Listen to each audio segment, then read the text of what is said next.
Hello, and welcome to It Came from the Unknowns, a weekly sci-fi horror short story podcast featuring new, upcoming, or unheard of authors, hosted and narrated by yours truly, Ryan Barella. Thank you for joining me on this journey into the unknown.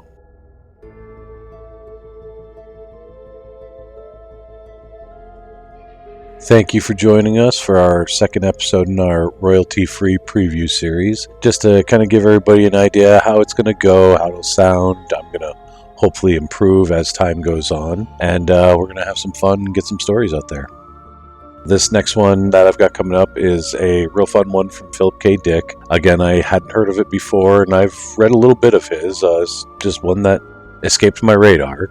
It's definitely got quite a bit of a Twilight Zone feel to it. It's very 50s, very just space exploration kind of, with a bit of a mad scientist twist to it. Again, this is called Mr. Spaceship. It was originally published in Imagination Stories of Science and Fantasy, January 1953. Now, I did try to affect some voices with this because, what fun would this be unless I really tried to entertain you, right? And we don't need all the characters sounding like the same person, am I right? I know. I apologize if sometimes the, voices lapse a little, or if it's a little aggressive at times. Again, this is my first time trying to figure this all out, so I promise we'll get there.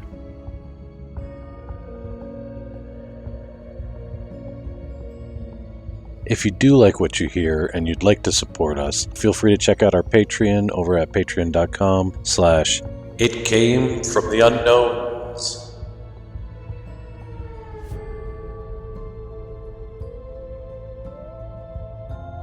If you'd like to submit a story, please email me your story in PDF form or a link along with your name and a brief bio to itcamefromtheunknowns@gmail.com.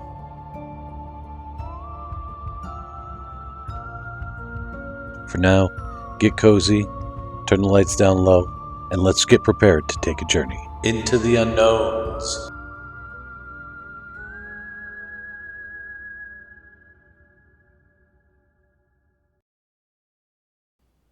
Mr. Spaceship by Phillip K. Dick.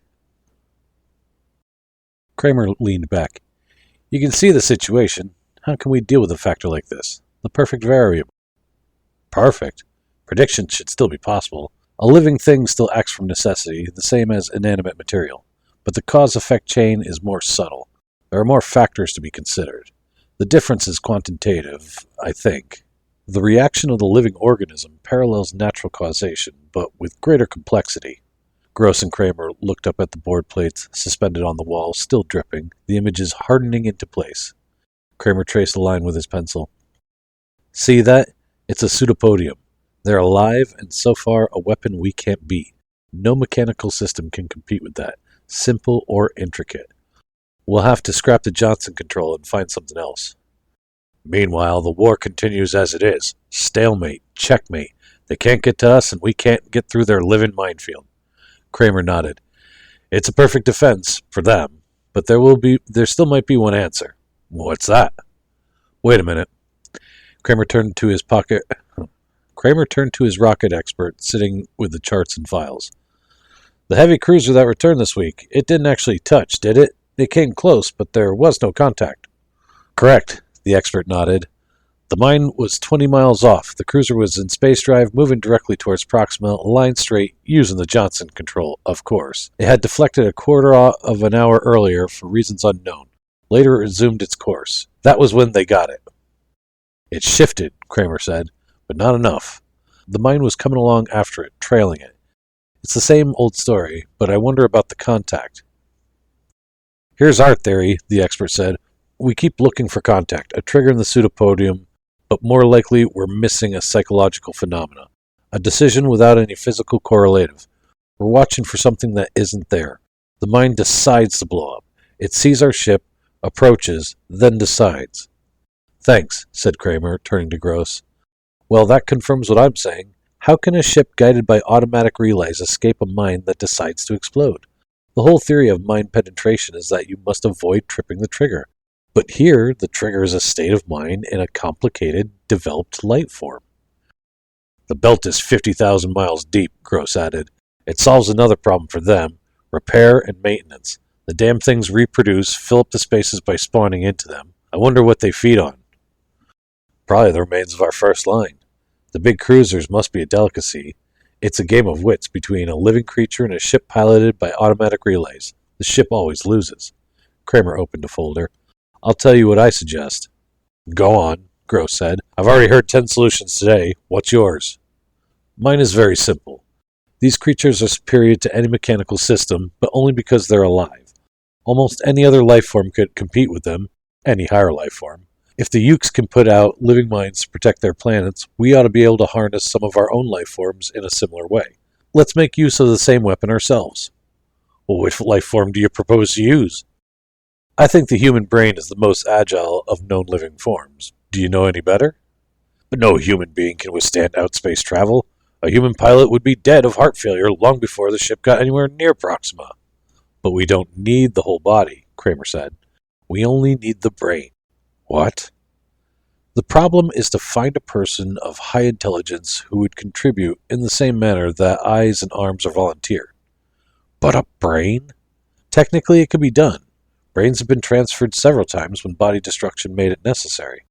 Of course, to a spaceship, a heavy outspace cruiser, instead of an artificial body, that's new. The room was silent. It's quite an idea, Gross said slowly. His heavy square face twisted. But even supposing it might work, the big question is, whose brain? It was all very confusing, the reasons for the war, the nature of the enemy. The Yukon had been contacted on one of the outlying planets of Proxima Centauri. At the approach of the Terran ship, a host of dark slim pencils had lifted abruptly and shot off into the distance. The first real encounter came between 3 of the Uke pencils in a single exploration ship from Terra. No Terrans survived. After that, it was all-out war with no holds barred. Both sides feverishly constructed defense rings around their systems. One of the 2 Yukon belt was the better. The ring around Proxima was a living ring, superior to anything Terra could throw against it. The standard equipment by which Terran ships were guided into outspace, the Johnson control, was not adequate. Something more was needed. Automatic relays were not good enough. Not good at all, Kramer thought to himself as he stood looking down the hillside at the work going on below him. A warm wind blew along the hill, rustling the weeds and grass. At the bottom, in the valley, the mechanics had almost finished. The last elements of the reflex system had been removed from the ship and crated up. All that was needed now was the new core, the new central key that would take the place of the mechanical system. A human brain, the brain of an intelligent, wary human being. But would the human being part with it? That was the problem. Kramer turned. 2 people were approaching along the road, a man and a woman. The man was gross, expressionless, heavy-set, walking with dignity. The woman was... He stared in surprise and growing annoyance. It was Dolores, his wife. Since they'd separated, he'd seen little of her. Kramer, Gross said. Look who I ran into. Come back down with us. We're going into town. Hello, Phil, Dolores said. Well, aren't you glad to see me? He nodded. How have you been? You're looking fine. She was still pretty and slender in her uniform, the blue-gray of internal security, Gross's organization. Thanks, she smiled. You seem to be doing all right, too. Commander Gross tells me that you're responsible for this project. Operation Head, as they call it. Whose head have you decided on? That's the problem, Kramer lit a cigarette. This ship is to be equipped with a human brain instead of the Johnson system. We've constructed special draining baths for the brain, electronic relays to catch the impulses and magnify them, a continual feeding duct that supplies the living cells with everything they need, but we still haven't got the brain itself, Gross finished. They began to walk back toward the car. If we can get that, we'll be ready for the tests. Will the brain remain alive? Dolores asked. Is it actually going to live as part of the ship?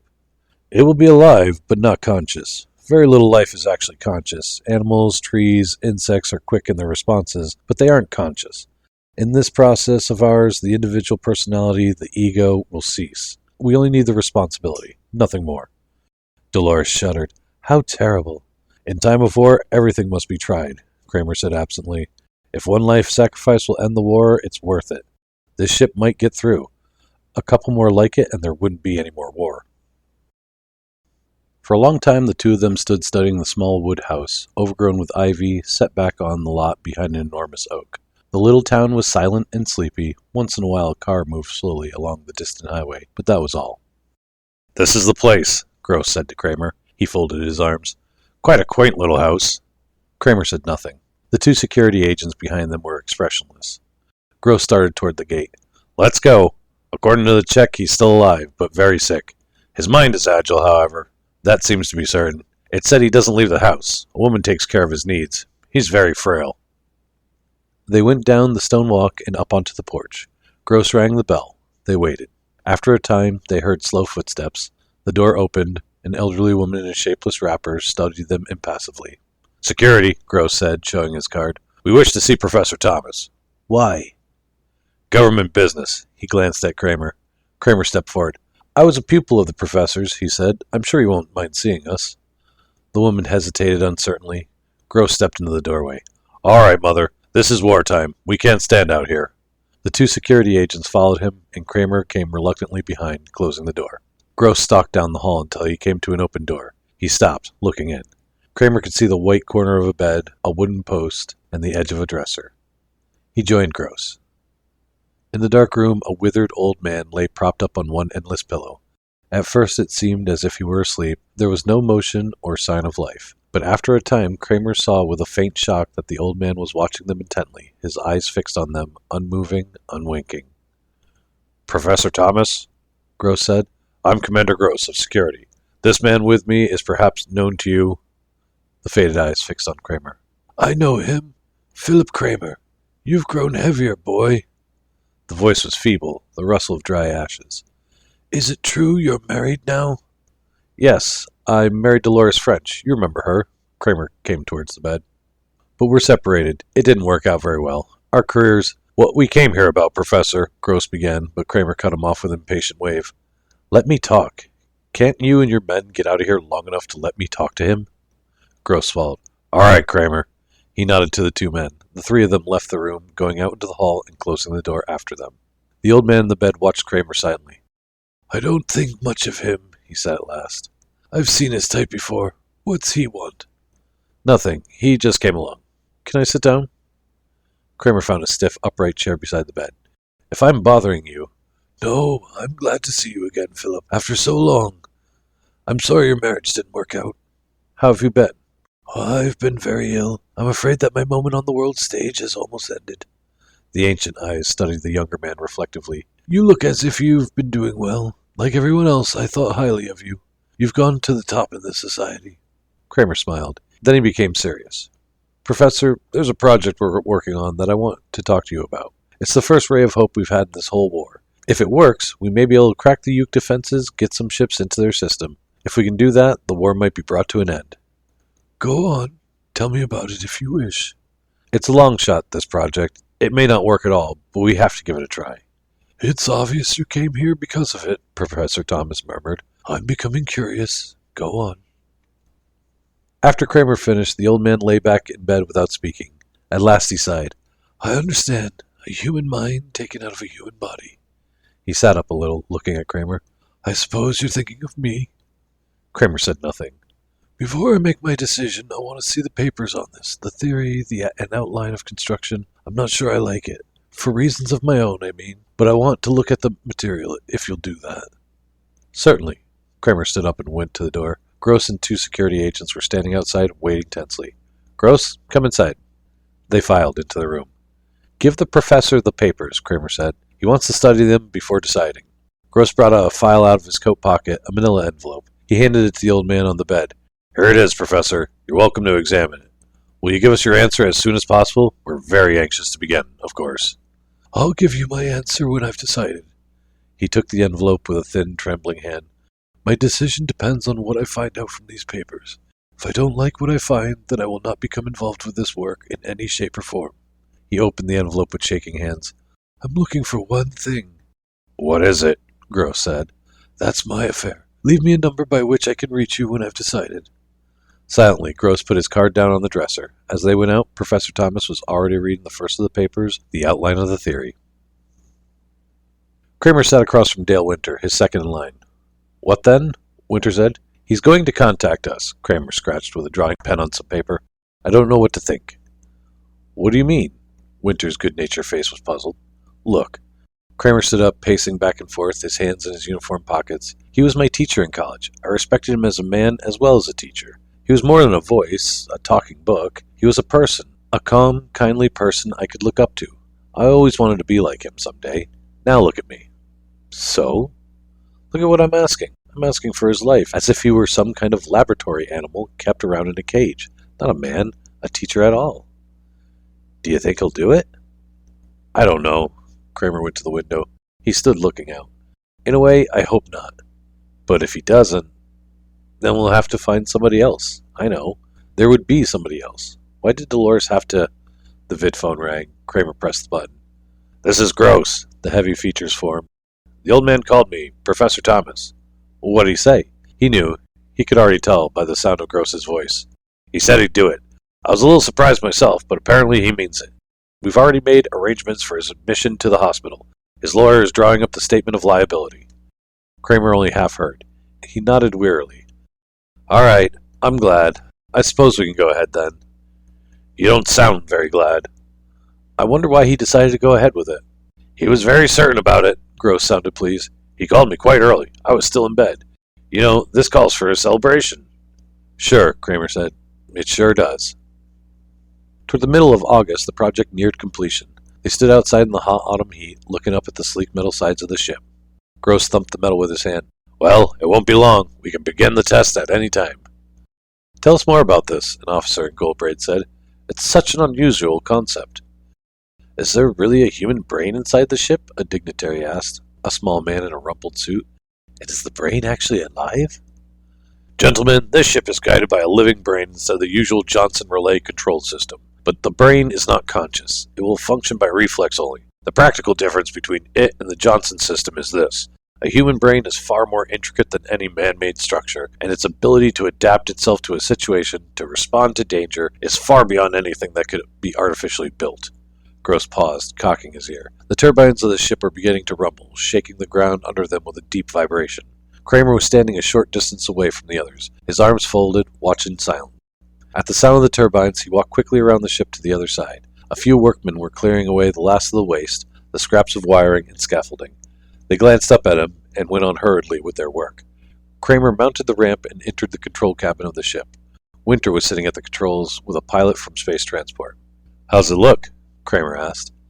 All right. Winter got up. He tells me that it would be best to take off manually. The robot controls... Winter hesitated. I mean, the built-in controls can take over later on in space. That's right, the pilot said. It's customary with the Johnson system, and so, in this case, we should... Can you tell anything yet? Kramer asked. No, the pilot said slowly. I don't think so. I've been going over everything. It seems to be in good order. There's only one thing I wanted to ask you about. He put his hand on the control board. There's some changes here I don't understand. Changes? Alterations from their original design. I wonder what the purpose is. Kramer took a set of the plans from his coat. Let me look. He turned the pages over. The pilot watched carefully over his shoulder. The changes aren't indicated on your copy, the pilot said. I wonder... He stopped. Commander Gross had entered the controlled cabin. Gross, who authorized alterations? Kramer said. Some of the wiring has been changed. Why, your old friend, Gross signaled to the field tower through the window. My old friend? The professor. He took quite an active interest. Gross turned to the pilot. Let's get going. We have to take this out past gravity for the test, they tell me. Well, perhaps it's for the best. Are you ready? Sure. The pilot sat down and moved some of the controls around. Anytime. Go ahead, then. The professor, Kramer began, but at that moment there was a tremendous roar and the ship leaped under him. He grasped one of the wall holds and hung on as best he could. The cabin was filling with a steady throbbing, the raging of the jet turbines underneath them. The ship leaped. Kramer closed his eyes and held his breath. They were moving out into space, gaining speed with each moment. Well, what do you think? Winter said nervously. Is it time yet? A little longer, Kramer said. He was sitting on the floor of the cabin, down by the control wiring. He had removed the metal covering plate, exposing the complicated maze of relay wiring. He was studying it, comparing it to the wiring diagrams. What's the matter? Gross said. These changes. I can't figure out what they're for. The only pattern I can make out is that, for some reason... Let me look, the pilot said. He squatted down beside Kramer. You were saying? See this lead here? Originally it was switch controlled. It closed and opened automatically according to temperature change. Now it's wired so that the central control system operates it. The same with the others. A lot of this was still mechanical, worked by pressure, temperature, stress. Now it's under the central master. The brain? Gross said. You mean it's been altered so that the brain manipulates it? Kramer nodded. Maybe Professor Thomas felt that no mechanical relays could be trusted. Maybe he thought that things would be happening too fast, but some of these could close in a split second. The brake rockets could go on as quickly as... Hey, Winter said from the control seat.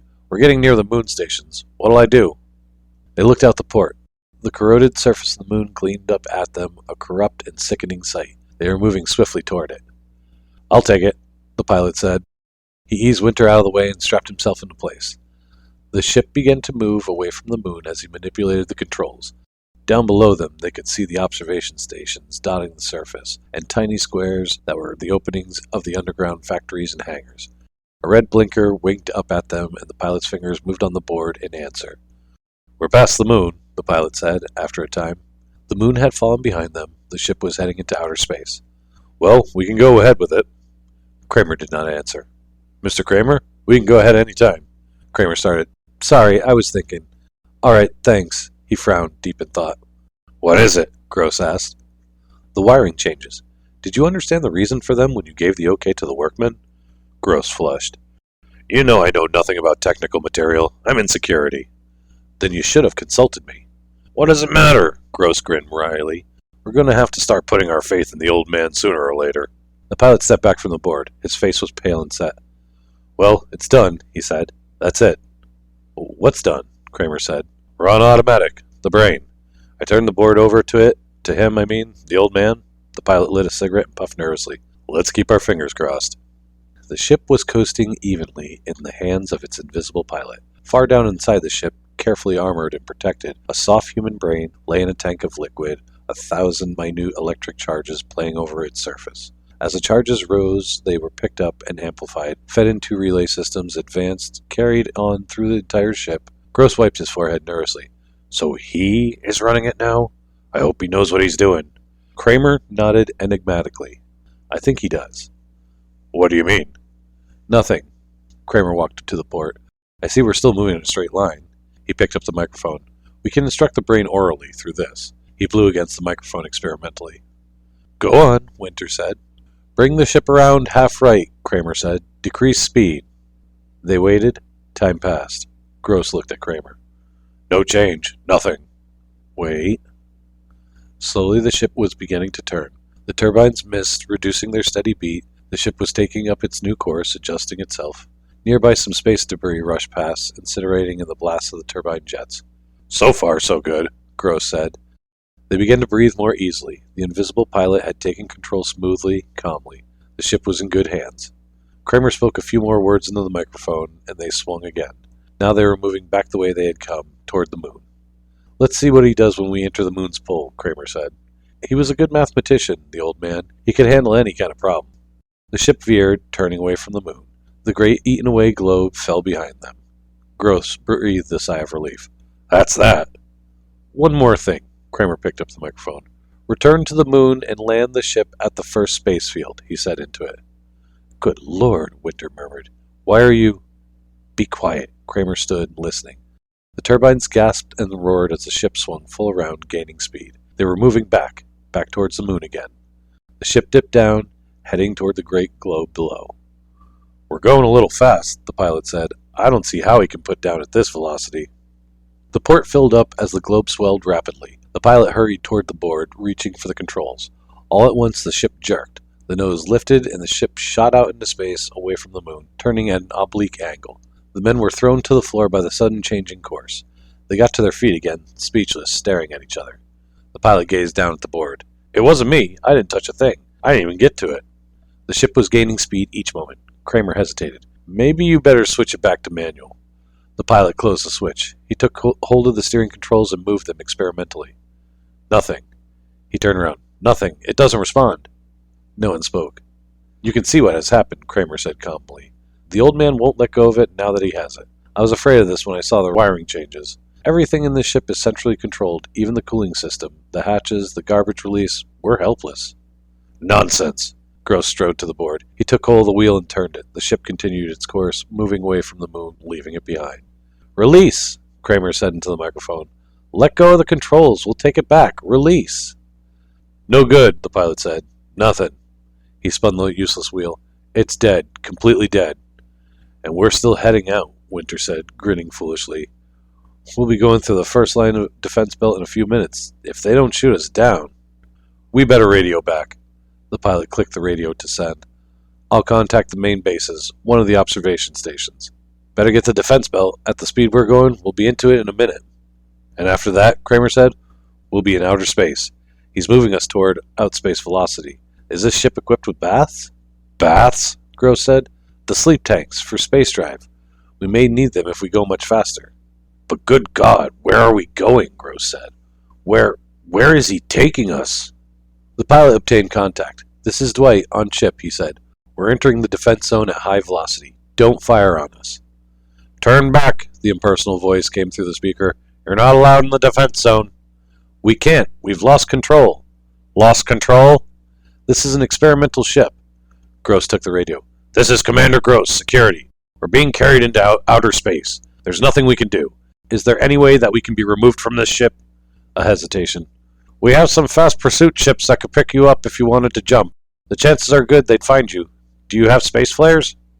We do, the pilot said. Let's try it. Abandoned ship? Kramer said. If we leave now, we'll never see it again. What else can we do? We're gaining speed all the time. Do you propose that we stay here? No, Kramer shook his head. Damn it, there ought to be a better solution. Could you contact him? Winter asked. The old man. Try to reason with him? It's worth a chance, Gross said. Try it. All right. Kramer took the microphone. He paused for a moment. Listen, can you hear me? This is Phil Kramer. Can you hear me, Professor? Can you hear me? I want you to release the controls. There was silence. This is Kramer, Professor. Can you hear me? Do you remember who I am? Do you understand who this is? Above the control panel, the wall speaker made a sound, a sputtering static. They looked up. Can you hear me, Professor? This is Phillip Kramer. I want you to give the ship back to us. If you can hear me, release the controls. Let go, Professor. Let go. Static. A rushing sound, like the wind. They gazed at each other.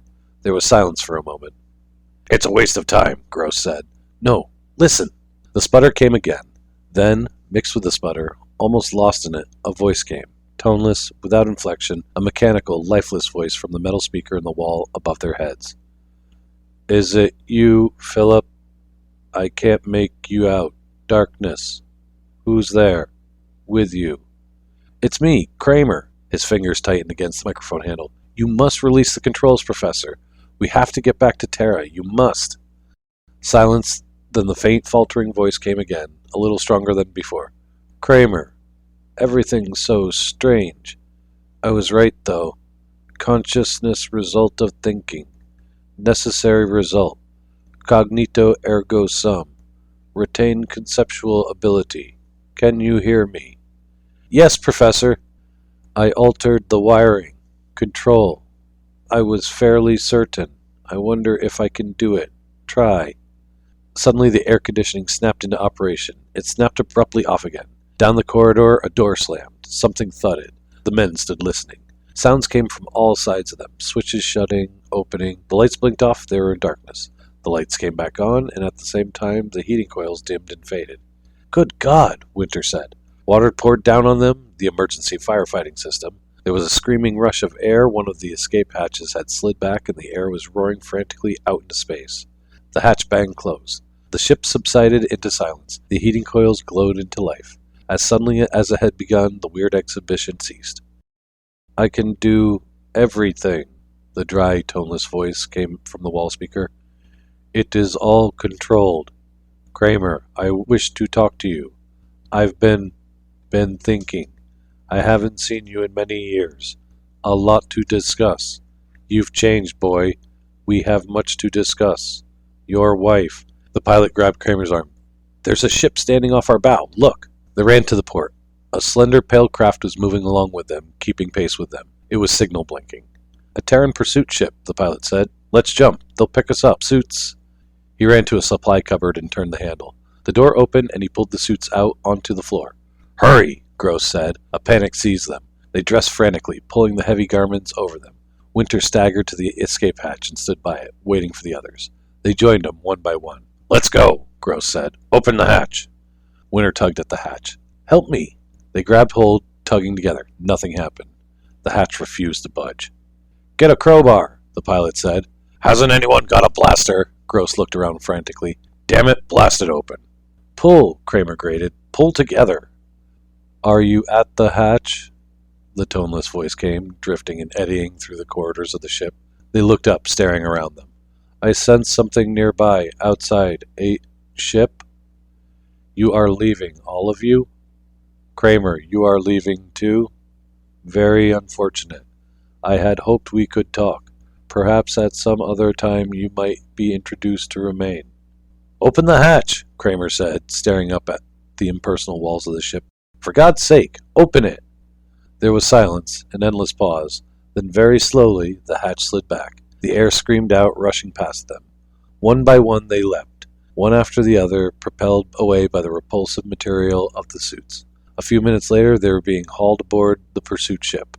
As the last one of them was lifted through the port, their own ship pointed itself upward and shot off at tremendous speed. It disappeared. Kramer removed his helmet, gasping. Two sailors held onto him and began to wrap him in blankets. Gross sipped a mug of coffee, shivering. It's gone, Kramer murmured. I'll have an alarm sent out, Gross said. What's happened to your ship? A sailor asked curiously. It sure took off in a hurry. Who's on it? We'll have to have it destroyed, Gross went on, his face grim. It's got to be destroyed. There's no telling what he has in mind. Gross sat down weakly on a metal bench. What a close call for us. We were so damn trusting. What could he be planning? Kramer said, half to himself. It doesn't make sense. I don't get it. As the ship sped back toward the moon base, they sat around the table in the dining room, sipping hot coffee and thinking, not saying very much. Look here, Gross said at last. What kind of man was Professor Thomas? What do you remember about him? Kramer put his coffee mug down. It was 10 years ago. I don't remember much. It's vague. He let his mind run back over the years. He and Dolores had been at Hunt College together in physics and the life sciences. The college was small and set back away from the momentum of modern life. He had gone there because it was his hometown, and his father had gone there before him. Professor Thomas had been at the college a very long as anyone could remember. He was a strange old man, keeping to himself most of the time. There were many things that he disapproved of, but he seldom said what they were. Do you recall anything that might help us? Gross asked. Anything that would give us a clue as to what he might have in mind? Kramer nodded slowly. I remember one thing. One day he and the professor had been sitting together in the school chapel, talking leisurely. You'll be out of school soon, the professor had said. What are you going to do? Do? Work at one of the government research projects, I suppose. And eventually, what's your ultimate goal? Kramer had smiled. The question is unscientific. It presupposes such things as ultimate ends. Suppose instead along these lines, then. What if there were no war and no government research projects? What would you do then? I don't know, but how can I imagine a hypothetical situation like that? There's been a war as long as I can remember. We're geared for war. I don't know what I'd do. I suppose I'd adjust, get used to it. The professor had stared at him. Oh, you think you'd get accustomed to it, eh? Well, I'm glad of that. And you think you could find something to do? Gross listened intently. What do you infer from this, Kramer? Not much, except that he was against the war. We're all against the war, Gross pointed out. True, but he was withdrawn, set apart. He lived very simply, cooking his own meals. His wife died many years ago. He was born in Europe, in Italy. He changed his name when he came to the United States. He used to read Dante and Milton. He even had a Bible. Very anachronistic, don't you think? Yes, he lived quite a lot in the past. He found an old phonograph and records, and he listened to the old music. You saw his house, how old-fashioned it was. Did he have a file? Winter asked Gross. With security? No, not at all. As far as we could tell, he never engaged in political work, never joined anything, or even seemed to have strong political convictions. No, Kramer agreed. About all he ever did was walk through the hills. He liked nature. Nature can be of great use to a scientist, Gross said. There wouldn't be any science without it. Kramer, what do you think his plan is, taking control of the ship and disappearing? Winter said. Maybe the transfer made him insane, the pilot said. Maybe there's no plan, nothing rational at all. But he had the ship rewired, and he had made sure that he would retain consciousness and memory before he even agreed to the operation. He must have had something planned from the start, but what? Perhaps he just wanted to stay alive longer, Kramer said. He was old and about to die, or what? Nothing. Kramer stood up. I think as soon as we get to the moon base, I'll make a vid call to Earth. I want to talk to somebody about this. Who's that? Gross asked. Dolores. Maybe she remembers something. That's a good idea, Gross said. Where are you calling from? Dolores asked when he succeeded in reaching her. From the moon base. All kinds of rumors are running around. Why didn't the ship come back? What happened? I'm afraid he ran off with it. He? The old man, Professor Thomas, Kramer explained what had happened. Dolores listened intently. How strange. And you think he planned it all in advance, from the start? I'm certain. He asked for the plans of construction and theoretical diagrams at once. But why? What for? I don't know. Look, Dolores, what do you remember about him? Is there anything that might give a clue to all this? Like what? I don't know. That's the trouble. On the vid screen, Dolores knitted her brow. I remember he raised chickens in his backyard, and once he had a goat. She smiled. Do you remember the day the goat got loose and wandered down the main street of town? Nobody could figure out where it came from. Anything else? No. He watched her struggling, trying to remember. You wanted to have a farm sometime, I know. All right, thanks. Kramer touched the switch. When I get back to Terra, maybe I'll stop and see you. Let me know how it works out. He cut the line and the picture dimmed and faded. He walked slowly back to where Gross and some officers of the military were sitting at a chart table talking. Any luck? Gross said, looking up. No, all she remembers is that he kept a goat. Come over and look at this detailed chart. Gross motioned him around to his side. Watch. Kramer saw the record tabs moving furiously, the little white dots racing back and forth. What's happening? He asked. A squadron outside the defense zone has finally managed to contact the ship. They're maneuvering now for position. Watch. The white counters were forming a barrel formation around the black dot that was moving steadily across the board, away from the central position. As they watched, the white dots constricted around it. They're ready to open fire, a technician at the board said. Commander, what shall we tell them to do? Gross hesitated. I hate to be the one who makes the decision. When it comes right down to it, it's not just a ship, Kramer said. It's a man, a living person, a human being is up there, moving through space. I wish we knew what, but the order has to be given. We can't take any chances. Suppose he went over to them, the Ukes. Kramer's jaw dropped. My God, he wouldn't do that. Are you sure? Do you know what he'll do? He wouldn't do that. Gross turned to the technician. Tell him to go ahead. I'm sorry, sir, but now the ship has gotten away. Look down at the board. Gross stared down, Kramer over his shoulder. The black dot had slipped up through the white dots and had moved off at an abrupt angle. The white dots were broken up, dispersing in confusion. He's an unusual strategist, one of the officers said. He traced the line. It's an ancient maneuver, an old Prussian device, but it worked. The white dots were turning back. Too many Uke ships out that far, Gross said. Well, that's what you get when you don't act quickly. He looked up coldly at Kramer. We should have done it when we had him. Look at him go. He jabbed a finger at the rapidly moving black dot. The dot came to the edge of the board and stopped. It had reached the limit of the charted area. See? Now what? Kramer thought, watching. So the old man had escaped the cruisers and gotten away. He was alert, all right. There was nothing wrong with his mind, or with his ability to control his new body. Body. The ship was a new body for him. He had traded in the old dying body, withered and frail, for this hulking frame of metal and plastic, turbines and rocket jets. He was strong now, strong and big. The new body was more powerful than 1,000 human bodies, but how long would it last him? The average life of a cruiser was only 10 years. With careful handling, he might get 20 out of it before some essential part failed and there was no way to replace it. And then, what then? What would he do when something failed and there was no one to fix it for him? That would be the end. Someplace far out in the cold darkness of space, the ship would slow down, silent and lifeless, to exhaust its last heat into the eternal timelessness of outer space. Or perhaps it would crash on some barren asteroid, burst into a million fragments. It was only a question of time. Your wife didn't remember anything? Gross said. I told you, only that he kept a goat once. A hell of a lot of help that is. Kramer shrugged. It's not my fault. I wonder if we'll ever see him again. Gross stared down at the indicator dot, still hanging at the edge of the board. I wonder if he'll ever move back this way. I wonder too, Kramer said. That night, Kramer lay in bed, tossing from side to side, unable to sleep. The moon gravity, even artificially increased, was unfamiliar to him, and it made him uncomfortable. 1,000 thoughts wandered loose in his head as he lay fully awake. What did it all mean? What was the professor's plan? Maybe they would never know. Maybe the ship was gone for good. The old man had left forever, shooting into outer space. They might never find out why he had done it, what purpose, if any, had been in his mind. Kramer sat up in bed. He turned on the light and lit a cigarette. His quarters were small, a metal-lined bunk room, part of the moon station base. The old man had wanted to talk to him. He wanted to discuss things, hold a conversation. But in the hysteria and confusion, all they had been able to think of was getting away. The ship was rushing off with them, carrying them into outer space. Kramer set his jaw. Could they be blamed for jumping? They had no idea where they were being taken, or why. They were helpless, caught in their own ship, and the pursuit ship standing by waiting to pick them up was their only chance.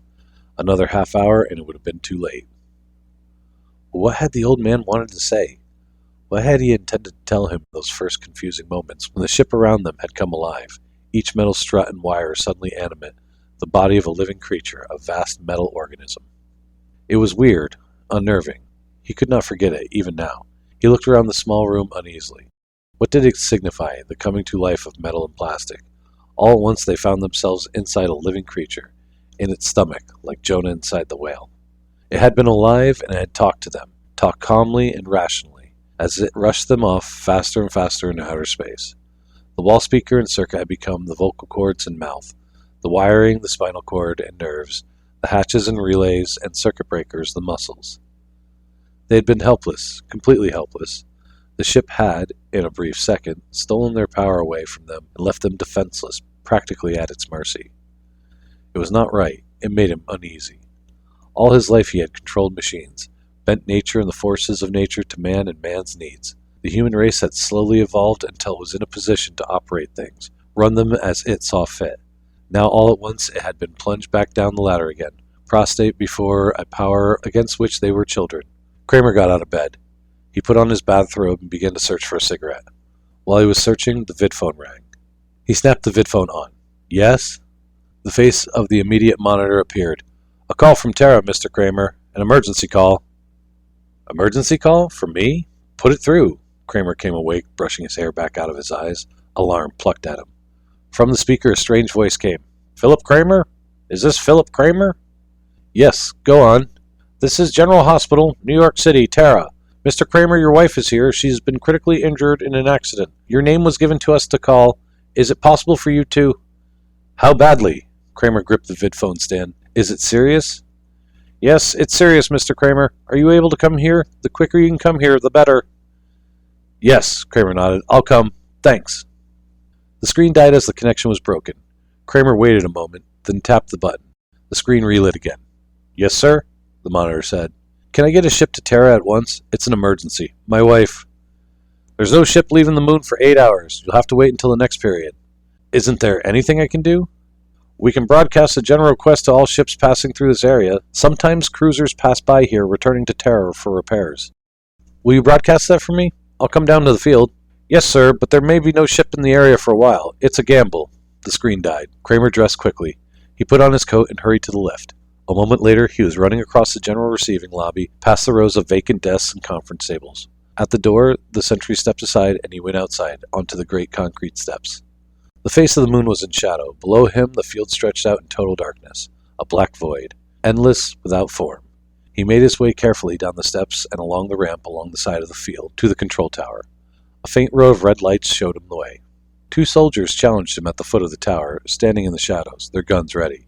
Kramer? Yes. A light was flashed in his face. Your call has been sent out already.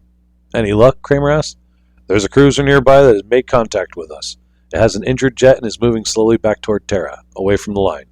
Good, Kramer nodded, a flood of relief rushing through him. He lit a cigarette and gave one to each of the soldiers. The soldiers lit up. Sir, one of them asked, is it true about the experimental ship? What do you mean? That it came to life and ran off? No, not exactly, Kramer said. It had a new type of control system instead of the Johnson units. It wasn't properly tested. But sir, one of the cruisers that was there got up close to it, and a buddy of mine says this ship acted funny. He never saw anything like it. It was like when he was fishing once on Terra, in Washington State. Fishing for bass. The fish were smart, going this way and that. Here's your cruiser, the other soldier said. Look!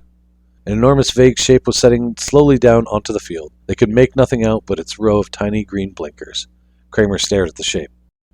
Better hurry, sir, the soldiers said. "They don't stick around here very long." "Thanks." Kramer loped across the field, toward the black shape that rose above him, extended across the width of the field. The ramp was down from the side of the cruiser, and he caught hold of it. The ramp rose, and a moment later, Kramer was inside the hold of the ship. The hatch slid shut behind him. As he made his way up the stairs to the main deck, the turbines roared up from the moon, out into space. Kramer opened the door to the main deck. He stopped suddenly, staring around him in surprise. There was nobody in sight. The ship was deserted. "Good God," he said. Realization swept over him, numbing him. He sat down on a bench, his head swimming. Good God. The ship roared out into space, leaving the moon and Terra farther behind each moment, and there was nothing he could do. "So it was you who put the call through," he said at last. "It was you who called me on the vidphone, not any hospital on Terra. It was all part of the plan." He looked up and around him. "And Dolores is really—" "Your wife is fine," the wall speakers above him said tonelessly. "It was a fraud. I am sorry to trick you that way, Phillip, but it was all I could think of. Another day and you would have been back on Terra. I don't want to remain in this area any longer than necessary.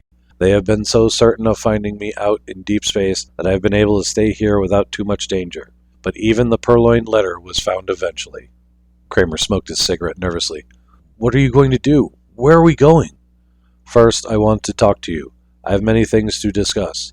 I was very disappointed when you left me along with the others. I had hoped that you would remain." The dry voice chuckled. "Remember how we used to talk in the old days, you and I? That was a long time ago." The ship was gaining speed. It plunged through space at a tremendous speed, rushing through the last of the defense zone and out beyond. A rush of nausea made Kramer bend over for a moment. When he straightened up, the voice from the wall went on. "I'm sorry to step it up so quickly, but we are still in danger. Another few moments and we'll be free." "How about the Uke ships? Aren't they out there?" "I've already slipped away from several of them. They're quite curious about me." "Curious?" "They sense that I'm different, more like their own organic minds. They don't like it. I believe they will begin to withdraw from this area soon. Apparently they don't want to get involved with me. They're an odd race, Phillip. I would have liked to study them closely, try to learn something about them. I'm of the opinion that they use no inert material. All their equipment and instruments are alive in some form or other. They don't construct or build at all. The idea of making is foreign to them. They utilize existing forms, even their ships." "Where are we going?" Kramer said. "I want to know where you are taking me." "Frankly, I'm not certain." "You're not certain?"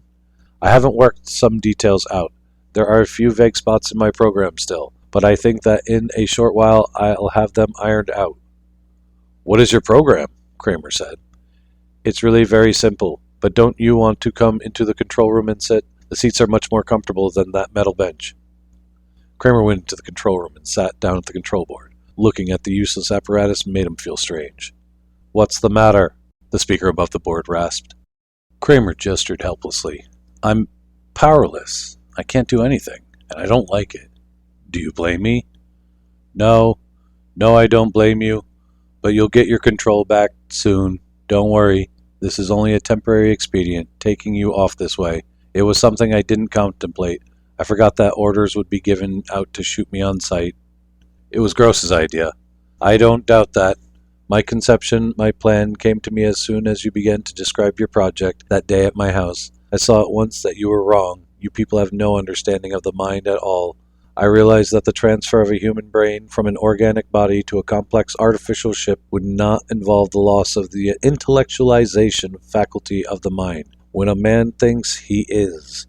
When I realized that, I saw the possibility of an age-old dream becoming real. I was quite elderly when I first met you, Phillip. Even then, my lifespan had come pretty much to its end. I could look ahead to nothing but death, and with it the extinction of all my ideas. I had made no mark on the world, none at all. My students, one by one, passed from me into the world to take up jobs in the great research project, the search for better and bigger weapons of war. The world has been fighting for a long time, first with itself, then with the Martians, then with these beings from Proxima Centauri, whom we know nothing about. The human society has evolved war as a cultural institution, like the science of astronomy or mathematics, or as a part of our lives, a career, a respected vocation. Bright, alert young men and women move into it, putting their shoulders to the wheel, as they did in the time of the Nebuchadnezzar. It has always been so. But is it innate in mankind? I don't think so. No social custom is innate. There were many human groups that did not go to war, the Eskimos never grasped the idea at all, and the American Indians never took to it well. But these dissenters were wiped out, and a cultural pattern was established that became the standard for the whole planet, now has become ingrained in us.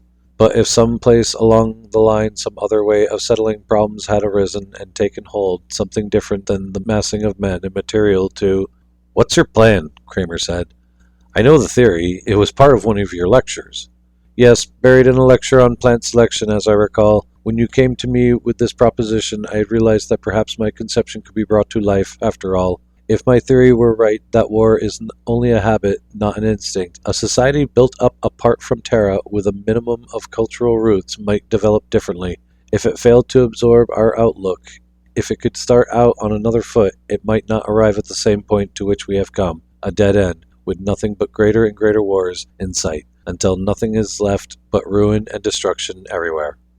Of course, there would have to be a watcher to guide the experiment at first. A crisis would undoubtedly come very quickly, probably in the second generation. Cain would arise almost at once. You see, Kramer, I estimate that if I remain at rest most of the time on some small planet or moon, I may be able to keep functioning for almost 100 years. That would be time enough sufficient to see the direction of the new colony. After that, it would be up to the colony itself. Which is just as well, of course. Man must take control eventually on his own. 100 years, and after that they will have control of their own destiny. Perhaps I am wrong. Perhaps war is more than a habit. Perhaps it is a law of the universe that things can only survive as groups by group violence. But I'm going ahead and taking the chance that it is only a habit, that I'm right, that war is something we're so accustomed to that we don't realize it is a very unnatural thing. Now as to the place, I am still a little vague about that, but we must find the place still. That's what we're doing now. You and I are going to inspect a few systems off the beaten path, planets where the trading prospects are low enough to keep Terran ships away. I know of one planet that might be a good place. It was reported by the Fairchild expedition in their original manual. We may look into that for a start. The ship was silent. Kramer sat for a time, staring down at the metal floor under him. The floor throbbed dully with the motion of the turbines. At last he looked up. You might be right. Maybe our outlook is only a habit. Kramer got to his feet. But I wonder if something has occurred to you. What is that? If it's such a deeply ingrained habit, going back thousands of years, how are you going to get your colonists to make the break, leave Terra and Terran customs? How about this generation, the first ones, the people who found the colony? I think you're right that the next generation would be free of all this, if there were he grinned, an old man above to teach them something else instead. Kramer looked up at the wall speaker. How are you going to get the people to leave Terra and come with you, if by your own theory this generation can't be saved? It all has to start with the next. The wall speaker was silent. Then it made a sound, the faint, dry chuckle. I'm surprised at you, Phillip. Settlers can be found. We won't need many, just a few. The speaker chuckled again. I'll acquaint you with my solution. At the far end of the corridor, a door slid open. There was a sound, a hesitant sound. Kramer turned. Dolores! Dolores Kramer stood uncertainly, looking into the control room. She blinked in amazement. Phil? What are you doing here? What's going on? They stared at each other. What's happening? Dolores said. I received a vid call that you'd been hurt in a lunar explosion. The wall speaker rasped into life. You see, Phillip, that problem is already solved. We don't really need so many people. Even a single couple might do. Kramer nodded slowly. I see, he murmured thickly. Just one couple. One man and woman. They might make it all right. If there were someone to watch and see that things went as they should. There will be quite a few things I can help you with, Phillip. Quite a few. We'll get along very well, I think. Kramer grinned wryly. You could even help us name the animals, he said. I understand that's the first step. I'll be glad to, the toneless personal voice said. As I recall, my part will be to bring them to you, one by one. Then you can do the actual naming. I don't understand, Dolores faltered. What does he mean, Phil? Naming animals? What kind of animals? Where are we going? Kramer walked slowly over to the port and stood staring silently out, his arms folded. Beyond the ship, a myriad of fragments of light gleamed, countless coals glowing in the dark void. Stars, suns, systems. Endless without number. A universe of worlds. An infinity of planets waiting for them, gleaming and winking from the darkness. He turned back, away from the port. Where are we going? He smiled at his wife, standing nervous and frightened, her large eyes full of alarm. I don't know where we're going, he said, but somehow that doesn't seem too important right now. I'm beginning to see the professor's point. It's the result that counts, and for the first time in many months, he put his arms around Dolores. At first she stiffened, the fright and nervousness still in her eyes, but then suddenly she relaxed against him, and there were tears wetting her cheeks. Phil, do you really think we can start over again, you and I?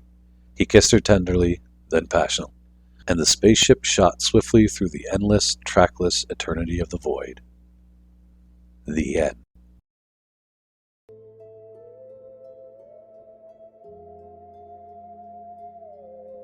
Welcome back. You were just listening to Mr. Spaceship by Philip K. Dick, narrated by yours truly, Ryan Barella. I hope you enjoyed that as much as I enjoyed performing it. Definitely had a lot of fun doing all the different voices and trying to get a feel for this and trying to lean a little into the 50s nostalgia, Twilight Zone-esque-ness of it all.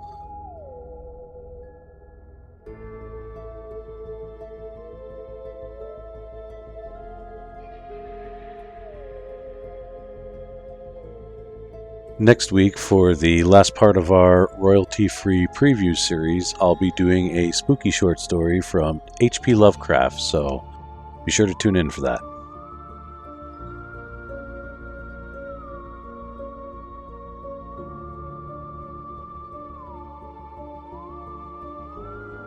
Again, if you enjoyed this and want to help support, you can check us out over at patreon.com/itcamefromtheunknown. We have a digital subscription where you can also get an ebook of the stories every month, as well as a t-shirt subscription which will feature the cover each month. It's a good way to look fashionable and support unknown authors.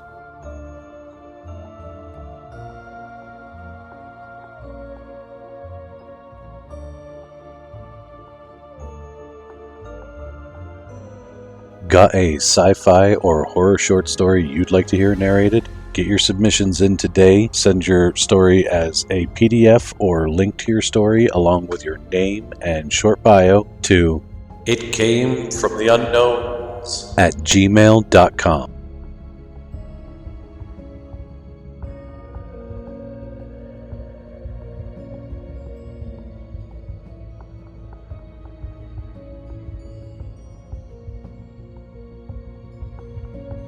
Thank you again for taking the time to check out It Came From the Unknowns, a weekly sci-fi horror short story podcast featuring new, upcoming, or unheard of authors, hosted and narrated by yours truly, Ryan Barella. I'll leave you now with my favorite line. It goes, "Let us say then that my listeners are a most uncommon herd." Stay weird, everyone.